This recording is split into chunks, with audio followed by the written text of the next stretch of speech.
Hey folks, this is Honda's 2024 Shadow Phantom Cruiser. Is this the new Sportster?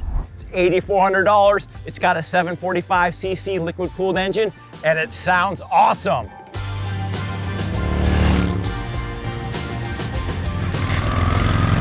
Now this is a middleweight bobber style cruiser from Honda Motor Japan. If you can even believe it, American Honda's been importing these Shadow style cruisers into America since 1983. This is the 41st year of Shadow. Now the Shadow Phantom fits into the V-twin cruiser segment in its affordability. This motorcycle retails for $8,400. It's another $300 if you want ABS. And for that price, you get a lot of bike for your money. Let's start with the engine. This motorcycle is powered by Honda's 745cc water-cooled V-twin engine. This engine has 3 valve cylinder heads, so 2 intake valves, 1 exhaust, powered by an overhead cam. This engine is good for right around 40 horsepower at the 15-inch rear wheel. It also makes right around 40 pound-feet of torque. You'd be surprised how much get up and go this bike has at lower speeds. Now you're certainly not gonna win any drag races in terms of top speed, but around town, this thing gets up and goes to 50, 60 miles per hour very well.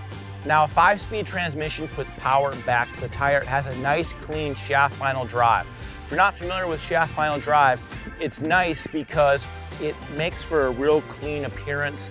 There's no lubricant or chain splash that gets on the rear end of the bike, and it just adds for a real clean look. It also boosts maintenance intervals. You barely ever have to change the oil in the rear differential in these things. And that's really American Honda's secret sauce with its V-twin motorcycle, is these motorcycles are built really well. For an $8,400 bike, you'd be blown away.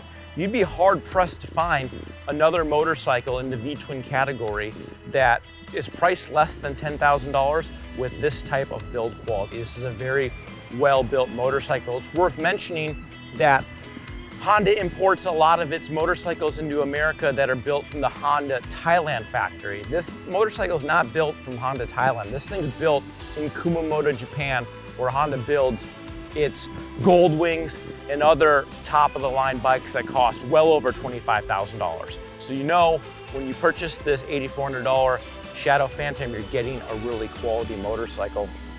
Now the handling on this thing, this bike weighs right around 540 pounds, and it's a very easy bike to ride. Of course, 540 pounds is a lot of weight for a new rider, but because this motorcycle has such a low seat height, if you were a new rider, you'd probably get along with this bike pretty well. The clutch has good feel, the brakes are responsive without it being overly so. The throttle response also, it's nice. You can really feel the power pulses of the engine and that exhaust note. The exhaust note and the engine note on this vehicle, they sound awesome. You're literally gonna be thinking like, I'm riding a Harley Davidson right now, and the bike sounds that good.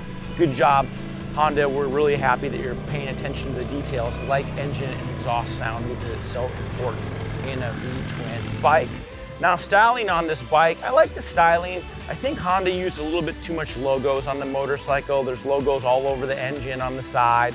Really, for these bikes, V-twin people aren't gonna want to say they're riding a Honda. They're just not. So I think if Honda could remove some of these logos and just have this bike be more brand agnostic, that would do really good for them in the sales department. You gotta remember, younger people these days, they're all brand agnostic. They don't care what brand stuff they have. They just want it to be plain with no logos. And I think that's one area where Honda could really improve, is just don't logo the bikes, kind of like how they do with Honda Rebel. The rear license plate hugger is a little bit big, but with removing these 3 12 or 14 millimeter Allen bolts on either side of the bike, you actually remove that whole hugger and replace it with something aftermarket that's a lot cleaner looking if you want. $8,400 for this Shadow Phantom. This bike's really a great value in the middleweight V-twin bobber segment. It looks cool, it rides awesome, the engine and exhaust note are literally splendid. And if you're looking for an affordable, easy riding V-twin cruiser to cruise around town on, have some fun with your friends on the weekend, nothing too long distance, but for shorter rides, this bike will be a good fit for you. Well, folks, that wraps up our official review of Honda's 2024 Phantom Shadow Cruiser. As always, make sure to surf on over to motorcyclistonline.com. That's where all of our written content comes to life. Give this video a thumbs up if you liked it, thumbs it down if you didn't, so we'd love to hear from the naysayers. Everyone's opinion counts here. And sound off in the comments section, what do you think of this Shadow Phantom Cruiser? Thanks for riding with us, and we'll see you in the next episode.